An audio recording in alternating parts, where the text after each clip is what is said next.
الحمد للہ نحمده ونستعینه ونستغفره ونؤمن به ونتوکل علیہ ونعوذ باللہ من شرور انفسنا من سیئات اعمالنا من يهدي الله فلا مضل له ومن يضلل فلا هادي له ونشهد ان لا اله الا الله وحده لا شريك له ونشهد ان محمدا عبده ورسوله اما بعد فاعوذ باللہ من الشیطان الرجیم بسم اللہ الرحمن الرحیم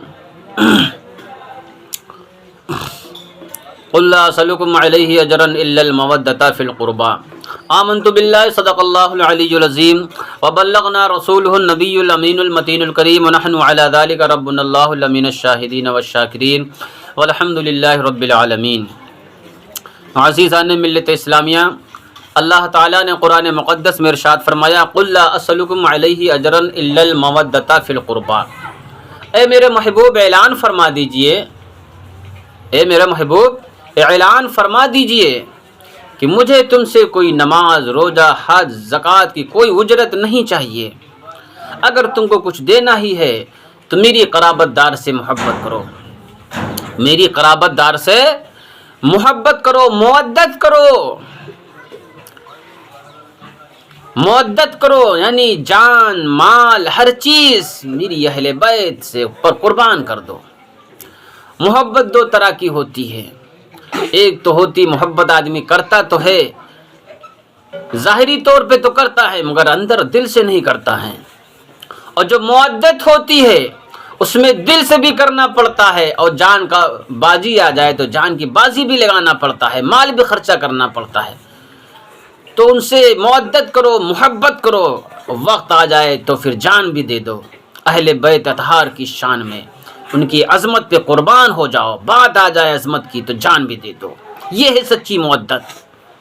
اور محبت کا اظہار تو سبھی کرتے ہیں کہ محبت کرتے ہیں، محبت کرتے ہیں، اور جب بات آتی ہے جان دینے کی، مال خرچہ کرنے کی، تو آدمی کہتا پیچھے ہٹ جاتا ہے۔ نہیں، صحابہ کرام کی زندگی اٹھا کے دیکھیے، وہ اہل بیت سے اتنی محبت کرتے رہے کہ اپنا مال بھی خرچہ کرتے، اور وقت آیا تو اپنی جان بھی دے دیا، جان کی بازی بھی لگا دیا، شہید ہو گئے۔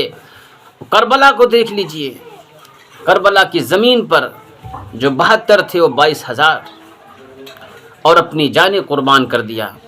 امام علی مقام رضی اللہ تعالیٰ عنہ کی ذات پر اپنی جانیں قربان کر دیا، اور حسین کی پر ایک لفظ کی آنچ نہیں آنے دیا، یعنی اس وقت تک جب تک آپ کے جانشین کربلا میں موجود رہے، آپ کے حضرت علی اکبر، حضرت عباس علمدار، آپ کے اور جو جانشین تھے سب قربان ہو گئے آپ پر۔ اس وقت تک حضرت امام علی مقام رضی اللہ تعالیٰ عنہ کربلا میں نہیں گئے۔ آپ جانا چاہے تو عاشقوں نے کہہ دیا کہ سب سے پہلے ہم عاشقوں سے نپٹنا پڑے گا، اور جب تک ہم حیات ہیں امام حسین ہم میں ہیں، یا امام علی مقام اب کربلا نہ اتریں گے، کربلا میں جنگ نہ کریں گے۔ یہ تھی سچی محبت جو کربلا میں بھی دکھا دیا، کربلا میں بھی دکھا دیا۔ تو عزیزان ملت اسلامیہ، جو قرآن کا یہ مفہوم ہے قل لا اسألكم علیہ اجرا الا المودۃ فی القربى، کہ رب فرماتا ہے میری محبوب کے قرابت دار سے محبت کرو، مودت کرو، سچی محبت کرو، اور جس نے سچی محبت کیا تو وہ انشاءاللہ نجات پا جائے گا۔ اللہ کے نبی پیارے حبیب صلی اللہ تعالیٰ علیہ وسلم ارشاد فرماتے ہیں الا ومن مات علی حب آل محمد مات شہیدا، جو اہل بیت کی محبت پر فوت ہوا اس نے جو ہے شہادت کی موت پائی۔ پھر نبی فرماتے ہیں الا ومن مات علی حب آل محمد مات مغفورا لہ، جو اہل بیت کی محبت پر مرا اس کی سمجھ لو مغفرت کر دی جائے۔ پھر نبی فرماتے ہیں الا ومن مات علی حب آل محمد ماتا مومن مستقبل ایمان، جو اہل بیت کی محبت پر فوت ہوا وہ مکمل ایمان کے ساتھ فوت ہوا۔ الا حب آل محمد ماتا شہیدہ، نبی فرماتے ہیں جو اہل بیت کی محبت پر فوت ہوا وہ شہادت کی موت پایا۔ اور ایک حدیث پاک میں آتا ہے حب آل محمد صلی اللہ علیہ وسلم خیر من عبادتی من سنہ، کہ اہل بیت کی ایک دن کی محبت 1 سال عبادت سے بہتر ہے۔ اہل بیت کی سچی محبت، ایک دن کی محبت اندازہ فرمائیں، ایک دن کی محبت 1 سال عبادت کرنے سے بہتر ہے۔ پتہ چلا اہل بیت اطہار کی محبت اصل میں ایمان کی جڑ ہے۔ اگر سچی محبت نہیں ہے تو سمجھ لیجئے سب پھر بیکار دکھاوا ہے آپ کے پاس، اہل بیت کی سچی محبت۔ کیونکہ اللہ کے نبی پیارے حبیب صلی اللہ علیہ وسلم ارشاد فرماتے ہیں، یا ایھا الناس انی ترکتم فیکم ما ان اخذتم بہ لن تضلوا کتاب اللہ وعترتی اہل بیتی۔ اے ایمان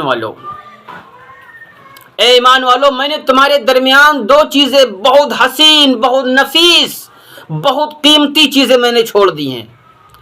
کون فرما رہا؟ اللہ کے نبی، اللہ کے محبوب فرما رہے ہیں 2 چیزیں بہت قیمتی چھوڑی ہیں، تمہارے درمیان میں 2 چیزیں بہت قیمتی ہیں۔ وہ کیا ہیں؟ کتاب اللہ، ایک اللہ تعالیٰ کی کتاب قرآن مجید، اور ایک میری اہل بیت ہے۔ میری اہل بیت اور قرآن مقدس 2 نفیس بہت حسین چیزیں چھوڑ دی ہیں۔ ان دونوں کو مضبوطی سے پکڑے رہو، ان دونوں چیزوں کو بہت مضبوطی سے تھامے رہو۔ اگر 2 میں سے اگر ایک چھوڑ گیا تو گمراہ ہو جاؤ گے۔ اللہ کے نبی پیارے حبیب صلی اللہ علیہ وسلم ارشاد فرماتے ہیں کہ قرآن مجید اور اہل بیت، یہ دونوں چیزیں حشر کے میدان میں، یہ دونوں چیزیں میرے پاس آئیں گی، اور یہ دونوں چیزیں ایک دوسرے سے جدا نہیں ہوں گی۔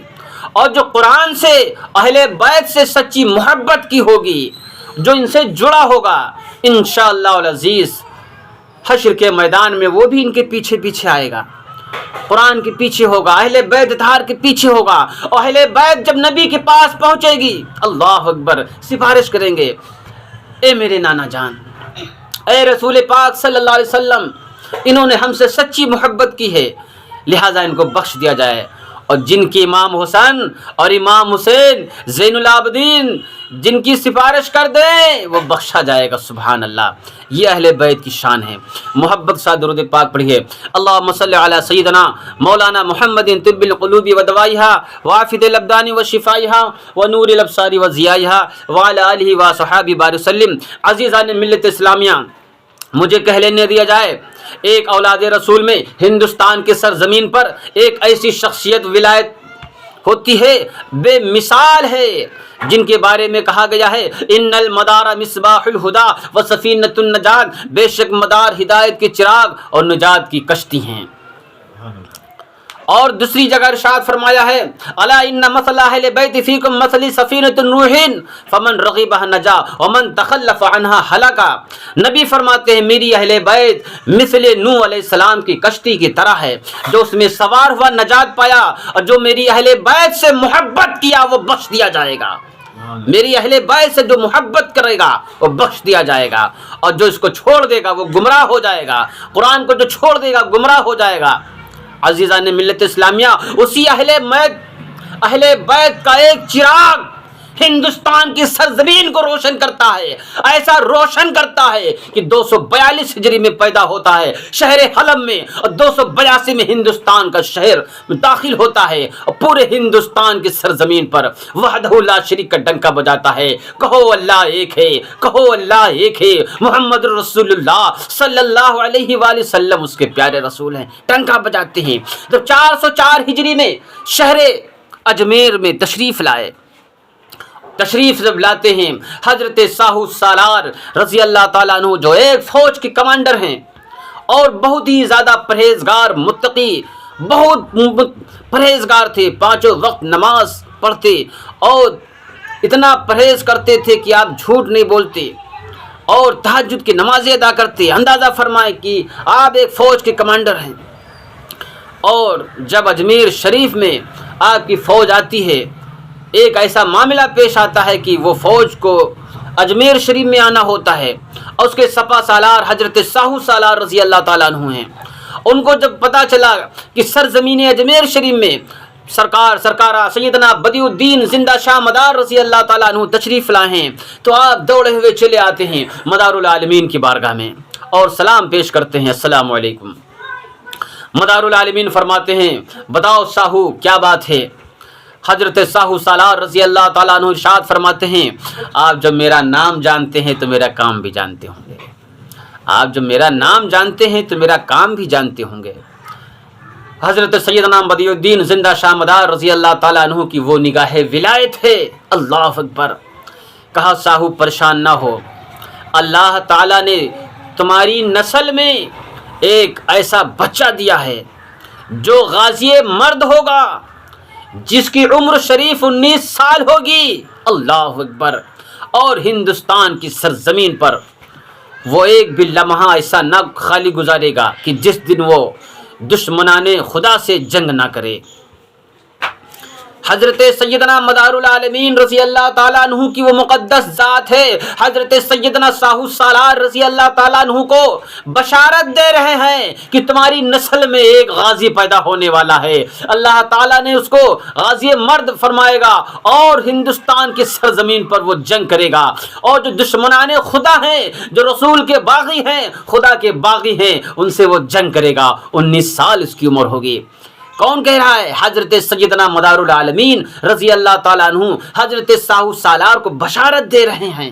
سبحان اللہ. پھر ایک وقت ایسا آتا ہے حضرت ساہو سالار رضی اللہ تعالیٰ عنہ کے یہاں بچہ پیدا ہوتا ہے.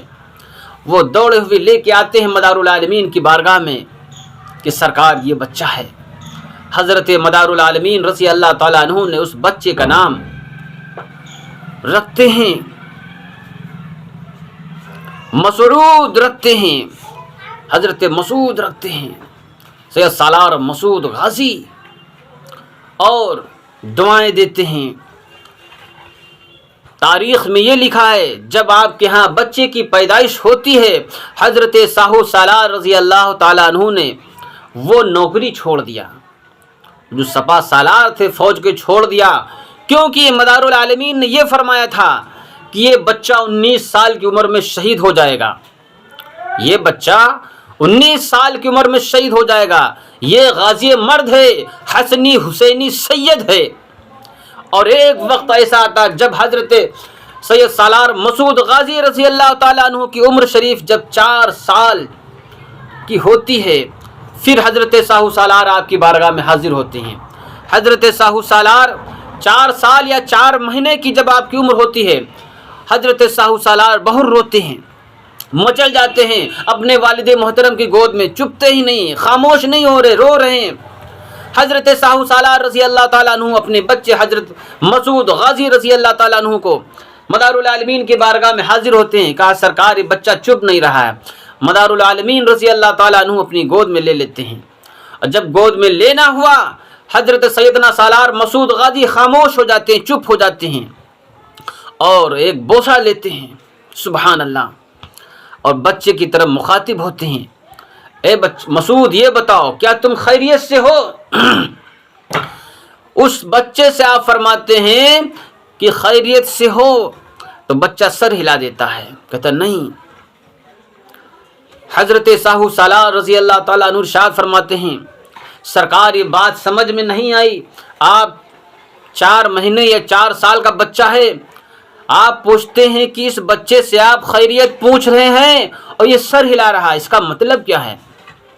حضرت مدار العالمین رضی اللہ تعالیٰ عنہ ارشاد فرماتے ہیں اے ساہو سنو، یہ بچے کا کہنے کا مقصد یہ ہے، میں نے اس سے جب پوچھا کہ خیریت سے ہو تو یہ سر اس لیے ہلا رہا ہے، کہتا ہے مدار العالمین کاش میں بڑا ہوتا اور میری تلوار ہوتی اور دشمنوں کی گردنیں ہوتی، جو اللہ کی نافرمانی کرتے ہیں، رسول کی نافرمانی کرتے ہیں، قرآن کی نافرمانی کرتے ہیں، میری تلوار ہوتی اور دشمنوں کی گردنیں اڑا دیتا. اس لیے میں خیریت سے نہیں ہوں کہ جو لوگ خدا کی توہین کر رہے ہیں، رسول کی توہین کر رہے ہیں، مجھے برداشت نہیں ہے کہ سروع زمین کے اوپر آدمی چلے بھی اور سانسیں بھی لے، رب کے پردے کے نیچے، آسمان کے نیچے، اور اس کی شائع بھی لے رہا ہو، سورج کی شائع بھی لے رہا ہو، ستاروں کا مزہ بھی لے رہا ہو، اور فرش زمین پر چل رہا ہو، پھر اس خدائے پاک کو نہ مانے، قرآن کو نہ مانے، اس رسول کو نہ مانے. حضرت غازی کا کہنا یہ تھا، حضرت سید سالار مسعود غازی کا کہنا یہ ہے، 4 سال کی عمر میں کہنا یہ تھا مدار العالمین سے میں خیریت سے نہیں ہوں، اگر کاش میں بڑا ہوتا تو میری تلوار ہوتی، دشمنوں کی گردنیں ہوتی. یہ ہیں آل رسول، جب تک جیے دنیا میں تو ایمان کے ساتھ، اور جب تک جیے ہیں دنیا میں تو گلاب بن کر جیے ہیں، دنیا میں جب تک جیے ہیں دین کا ڈنکا بجاتے رہے ہیں، دنیا میں جب تک جیے ہیں قرآن کی تعلیم دیتے رہے ہیں، دنیا میں جب تک جیے ہیں پیغام رسول دیتے رہے ہیں، دین کی محبت کا ڈنکا بجاتے رہے ہیں، ایک اللہ وحدہ لا شریک کی وحدانیت کو بیان کرتے رہے ہیں۔ یہ ہے سادات رسول، اپنی زندگی کو اللہ کی محبت میں پورا خم کر دیا، اپنی زندگی کو پورا اللہ کی راہ میں خرچ کر دیا، یہاں تک کہ اپنا جان، اپنا مال، اپنا سب کچھ اللہ کی راہ میں قربان کر دیا۔ یہ ہیں اولاد رسول۔ تبھی کسی نے کہا ہے وہ خود نہ کھاتے تھے اوروں کو کھلاتے تھے، وہ خود نہ کھاتے تھے اوروں کو کھلاتے تھے، یہ تھے محمد کے گھرانے والے، یہ تھے محمد کے گھرانے والے۔ عزیزان ملت اسلامیہ، حضرت سیدنا مدار العالمین کی وہ ذات ہے جو 242 ہجری میں پیدا ہوئے اور 838 ہجری میں آپ نے وفات پائی، کہ ہندوستان کے کونے کونے چپے چپے میں حضرت ساہو سالار مسعود غازی لے لیجئے، حضرت سیدنا مسعود غازی رضی اللہ تعالیٰ عنہ، حضرت مخدوم اشرف جہانگیر سمنانی رضی اللہ تعالیٰ عنہ۔ آپ ارشاد فرماتے ہیں کہ میں 12 سال مدار العالمین کی بارگاہ میں رہا، کبھی کچھ کھاتے پیتے نہیں دیکھا۔ تو کہنے کا مقصد یہ ہے حضرت سیدنا مدار العالمین رضی اللہ تعالیٰ عنہ کی وہ ایسی ایک ذات ہے، ایسی ذات ہے جو ہندوستان کے کونے کونے چپے چپے میں دین کا ڈنکا بجایا ہے۔ اللہ تعالیٰ ہم سب کو مدار العالمین کی، حضرت مخدوم اشرف جہانگیر سمنانی کی، حضرت سید سالار مسعود غازی کی، حضرت وارث پاک حضرت مخدوم اشرف اور سیدنا شہاب الدین غوری، کہ ہم سب کو اللہ تعالیٰ سچی محبت عطا فرمائے، اور دنیا میں جب تک جئیں ایمان کے ساتھ اور اہل بیت اطہار کی سچی محبت عطا فرمائے۔ وآخر الدعوانا الحمدللہ رب العالمین۔ السلام علیکم۔